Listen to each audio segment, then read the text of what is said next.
papostpone na naman ang barangay election para yan na yung trabaho ko. Pero actually, I think a national state of emergency has already been called. So that started in March. And then it doesn't look like even the end of the Iran war will bring us back to lower gasoline costs. So the crisis will continue. Yung state of emergency natin, hindi tayo sigurado hanggang kailan yan. So palagay ko, that's a very, very serious consideration. And also, the new law already says that the barangays have 4 years as their term. So let's just comply with the 4 years at the very least. At bigyan natin ng konting tulong yung mga tao. Grabe pa, kung bakit yung date, nakakaloka yung date, sa totoo lang, bakit yung All Souls Day, November 2, mahihilo ka kung botante ka, saan ka pupunta? Presinto o semeteryo? Balik sa presinto, sa semeteryo. Sinong boboto? Buhay o patay?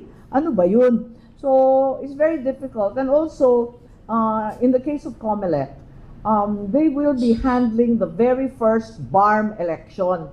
Alam naman natin, ang BARM election, ibang level. Nagkakaroon ng military encounter, may bomba ka naririnig.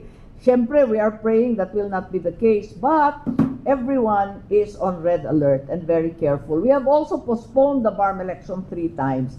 Back-to-back, October BARM election, wala pang isang buwan, November 2, barangay election.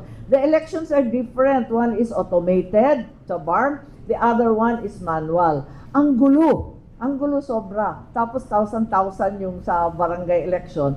Di ba? How many 100,000 yung mga kandidato dyan. Ang dami-dami. Mag-imprenta ka lang ng balota, mahihilo ka.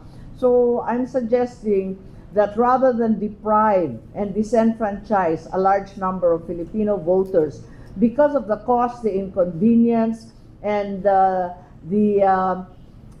pressure of participating in barangay elections, we should just postpone it given the state of emergency of our country as well as of the pocketbooks of the ordinary citizen.